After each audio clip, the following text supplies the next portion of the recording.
Hi, మార్చి 31, 2026 ఇది క్యాలెండర్లో నామమాత్రపు తేదీ కాదు. ఇది ఒక యుద్ధానికి చివరి గడియారం. 2 సంవత్సరాల క్రితం 2024 ఆగస్టు 24న కేంద్ర హోంమంత్రి అమిత్ షా ఓ సంచలన ప్రకటన చేశారు. భారత గడ్డపై నక్సలిజాన్ని పూర్తిగా అంతం చేస్తామని ఛాలెంజ్ చేశారు.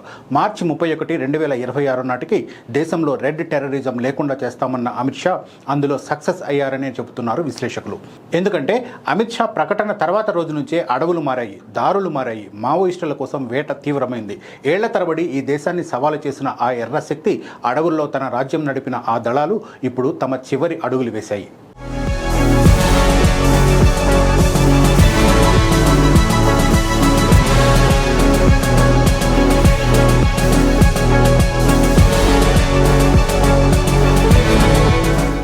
గడిచిన 3 ఏళ్లలో 706 మంది మావోయిస్టులు హతమయ్యారని, 4800 మందికి పైగా మావోయిస్టులు లొంగిపోయారని పార్లమెంటు వేదికగా తన విజయాన్ని ప్రకటించుకున్నారు అమిత్ షా.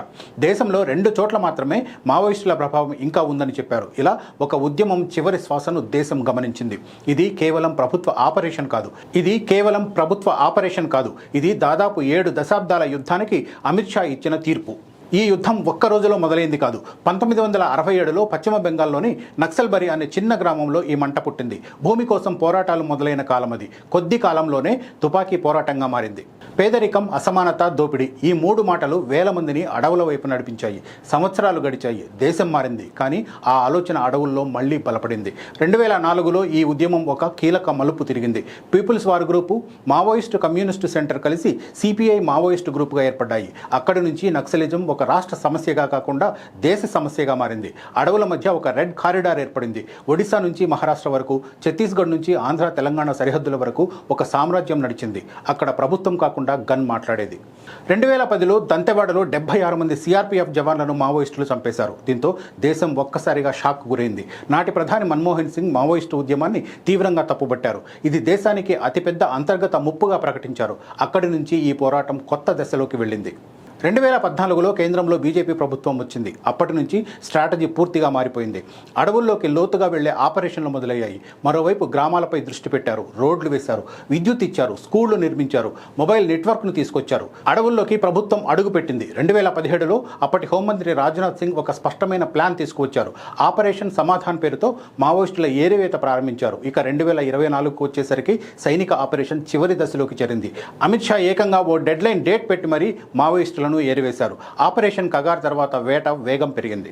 అడవుల్లో పెద్ద ఎత్తున దాడులు జరిగాయి. క్యాంపుల మీద వరుస ఎన్కౌంటర్లు జరగడంతో ఒక్క 2025లోనే 317 మంది మావోయిస్టులు హతమయ్యారు. 800 మందికి పైగా అరెస్ట్ అయ్యారు. దాదాపు 2000 మంది లొంగిపోయారు.